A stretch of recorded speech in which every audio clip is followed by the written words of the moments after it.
पहले 3 महीनों में तो वजन की चिंता करनी ही नहीं है। तो ये रहा वो कंप्लीट चार्ट जो मैं बता रही थी कि मंथ वाइज बच्चे का वजन इतना होना चाहिए। ना माँ का वजन बढ़ रहा है ना बच्चे का वजन बढ़ रहा है। दूसरी अपनी सोनोग्राफी रिपोर्ट लेके बैठ जाओ मेरे साथ और उसमें एक वर्ड ढूंढो, प्रेगनेंसी में बच्चे का वजन कितना होना चाहिए और बच्चे का वजन अगर कम है तो आप उसे बढ़ाने के लिए क्या खाएं।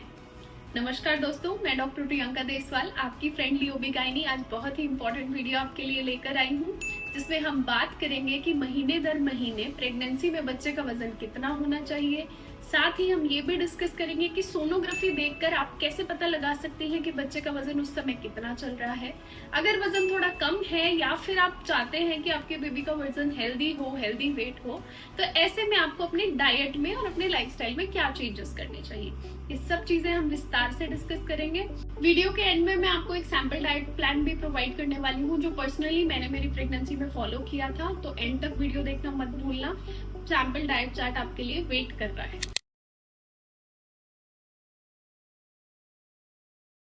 सबसे पहले यही बात करते हैं कि हर महीने दर महीने बच्चे का वजन एक्चुअली कितना होना चाहिए, तो आपको आइडिया लग जाएगा कि आपके बेबी का वजन नॉर्मल चल रहा है या नहीं।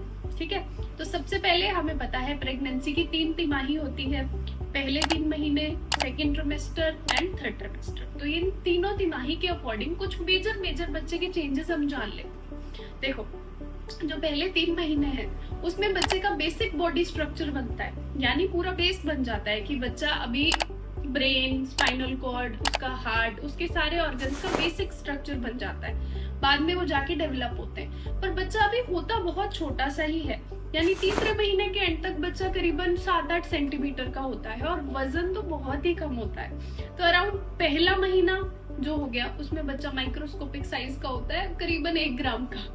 दूसरे महीने, क्योंकि उस समय बच्चा बनना बस शुरू होता है, दूसरे महीने के एंड तक आते आते बच्चा करीबन 10 ग्राम वजन में हो जाता है and at the end of 3 month बच्चा करीबन 50 ग्राम वजन में होता है। कुछ बच्चे फास्ट ग्रो करते हैं तो अराउंड 100 ग्राम्स तक भी होते हैं। तो पहले 3 महीने तक बच्चे का वजन करीबन 50 से 100 ग्राम तक ही होता है, तीसरा महीना पूरा होते होते।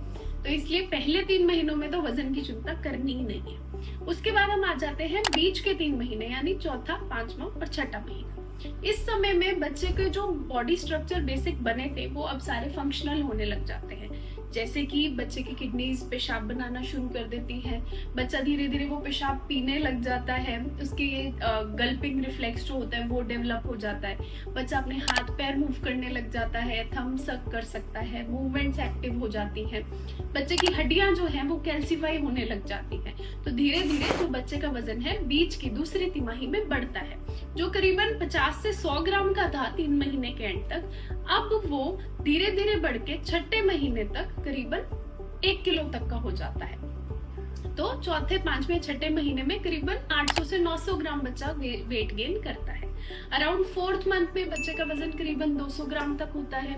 5वें महीने में वेरी करता है 300 से 400 ग्राम के बीच में, इसीलिए जब आप रंगीन सोनोग्राफी कराते हैं तो बच्चे का वजन इसी रेंज में आता है, 300, 350, किसी का 400 आ जाता है। तो उसको देख के हमें टेंशन नहीं लेनी है कि बच्चे का वजन कम है, दैट इज नॉर्मल रेंज। ये सारा चार्ट मैं आपको दूंगी एंड में, आप रेफरेंस के लिए देख सकते हैं। फिर आती है आखिरी तिमाही।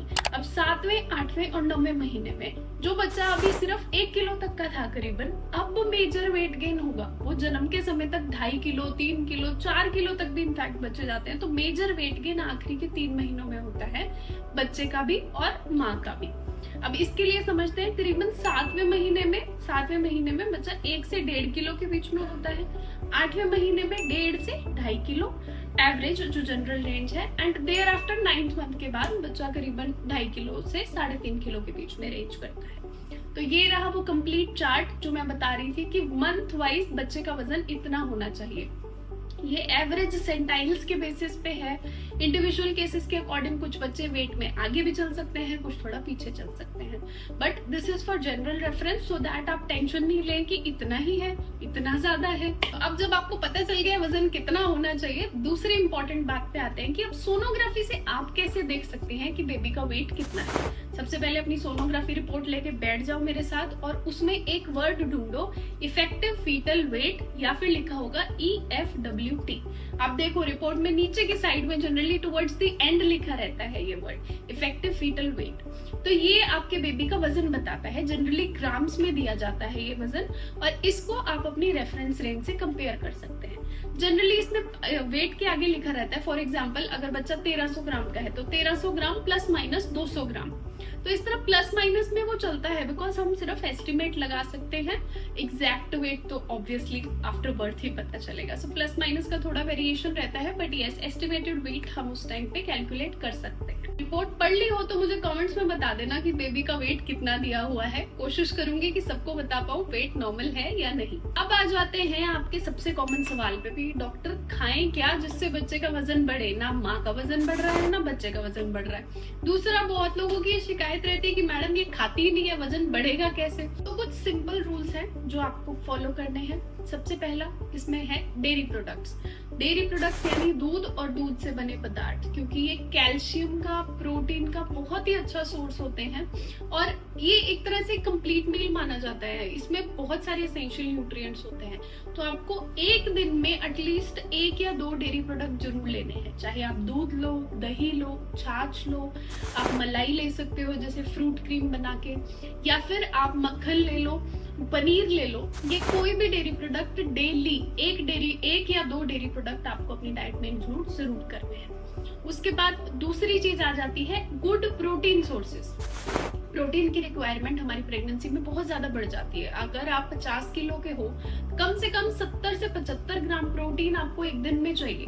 तो ये रिक्वायरमेंट पूरी करने के लिए आपके हर एक खाने में प्रोटीन जरूर होना चाहिए। प्रोटीन के कुछ अच्छे सोर्सेज में हमारा सबसे पहले है एग्स। एग्स बहुत अच्छे सोर्स ऑफ प्रोटीन है। आप every alternate day 2 properly fresh cooked boiled eggs ले सकते हैं।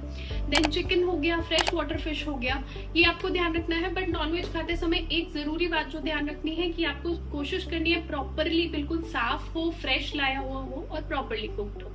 वेजिटेरियन सोर्सेज ऑफ प्रोटीन में आता है हमारा सबसे पहले पनीर हो गया, टोफू हो गया और सोयाबीन हो गया। ये बहुत अच्छे सोर्स ऑफ प्रोटीन है। इसके बाद हम आते हैं लेग्यूम्स पे, जैसे राजमा, चना, दाल, लोबिया, ये सारे अच्छे सोर्स ऑफ प्रोटीन है। तो डेली आपको एक ये सब्जी तो लेनी है, जो हम भिगो के बनाते हैं सब्जियां, ये एक सब्जी आपको लेनी ही है। नेक्स्ट बात आती है हेल्दी फैट ऑप्शन की, क्योंकि बहुत लोग बोलते हैं घी मत खाओ वजन बढ़ जाएगा, बहुत लोग बोलते हैं 4 चम्मच डाल के घी खाओ। तो न्यूबॉर्न कंफ्यूज हो जाती है कि करना क्या है आखिर। तो देखो आपको यस हेल्दी फैट्स बहुत जरूरी हैं आपके वेट गेन के लिए भी और बेबी के वेट गेन के लिए भी। तो इसलिए आप मॉडरेशन में घी ले सकती हैं, बस ध्यान रखना है कि वो प्योर हो। दूसरी चीज जो ये सीड्स आते हैं ना, फ्लैक्स सीड, चिया सीड्स, बहुत अच्छा सोर्स है ओमेगा 3 का, हेल्दी फैट्स का। एंड अगेन ड्राई फ्रूट्स, तो ड्राई फ्रूट्स का तो आप रूल बना लो, 4 से 5 बादाम, 5-10 किशमिश, 2 अखरोट और 1 अंजीर रात को भिगो के मॉर्निंग में लेना है। थ्रू आउट प्रेगनेंसी सेफ है, बिकॉज बहुत लोगों का डाउट होता है ड्राई फ्रूट को लेके, मैम ले लिया तो गर्मी तो नहीं करेंगे, या फिर ड्राई फ्रूट खाने से अबॉर्शन हो जाएगा, या फिर ब्लीडिंग शुरू हो जाएगी। तो ये ऐसा नहीं होता, आप ये मॉडरेशन में ले सकते हैं। ऑब्वियसली इंडिविजुअल केसेस के अकॉर्डिंग आप अपने डॉक्टर से एक बार जरूर इस बारे में कंसल्ट करें। एक और इम्पॉर्टेंट चीज, वेट गेन के लिए जनरली डॉक्टर्स आपको अमाइनो एसिड या प्रोटीन सप्लीमेंट्स देते हैं। ऐसे में कुछ पानी में घोल के पीने वाले पैकेट देते हैं, नहीं तो दूध में घोल के पीने का पाउडर देते हैं। तो वो आप अपनी डाइट में रेगुलरली इंक्लूड कर सकते हैं। अगर आपको दूध वाला पाउडर नहीं पसंद तो पानी में डाल के लेने वाला ले लो, वो नहीं पसंद तो there are biscuits available of protein, तो वो आप लो। इस सबसे आपके बेबी का एक हेल्दी वेट गेन इंश्योर्ड रहेगा। इसके साथ ही एक इम्पॉर्टेंट चीज जो एक हर प्रेग्नेंट मदर को पता होनी चाहिए, वो ये है कि आपको उल्टे हाथ की करवट ज्यादा सोना चाहिए। बिकॉज अगर आप इस पोजीशन में सोएंगी तो बेबी को ब्लड फ्लो अच्छा इंश्योर्ड रहेगा, एंड अगेन उससे बेबी की ग्रोथ ऑप्टिमल होगी एंड वेट गेन अच्छा होगा। आप लोग मुझसे बहुत बार पूछते हैं कि मैम आपकी बेबी का वेट कितना था। तो मेरी बेबी फुल टर्म नहीं थी, वो पूरे समय पे नहीं हुई थी, बट जन्म के समय उसका फिर भी एक हेल्दी वेट था, जो कि था 2 किलो 900 ग्राम। बिकॉज मैंने थ्रू आउट प्रेगनेंसी अपनी डाइट का बहुत ध्यान रखा था। अब ऐसे में ये एक सैंपल सिंपल डाइट प्लान है जो मैं ऑलमोस्ट अपनी प्रेगनेंसी में इसी तरह से फॉलो करती थी। ये आप लोग देख सकते हैं, रेफरेंस के लिए यूज कर सकते हैं। आई होप इस वीडियो से आपको मदद मिली होगी कि कुछ हद तक मैं आपके डाउट्स क्लियर कर पाई होंगी। अगर फिर भी आपको कोई डाउट है बेबी के वेट को लेके, डाइट को लेके, तो फिर आप वो कमेंट्स में पूछ सकते हैं। किसी भी प्रेग्नेंट महिला को जानते हैं जो इस कंफ्यूजन से जूझ रही है तो उसको वीडियो शेयर जरूर कर देना। चैनल को सब्सक्राइब करना मत भूलना। धन्यवाद।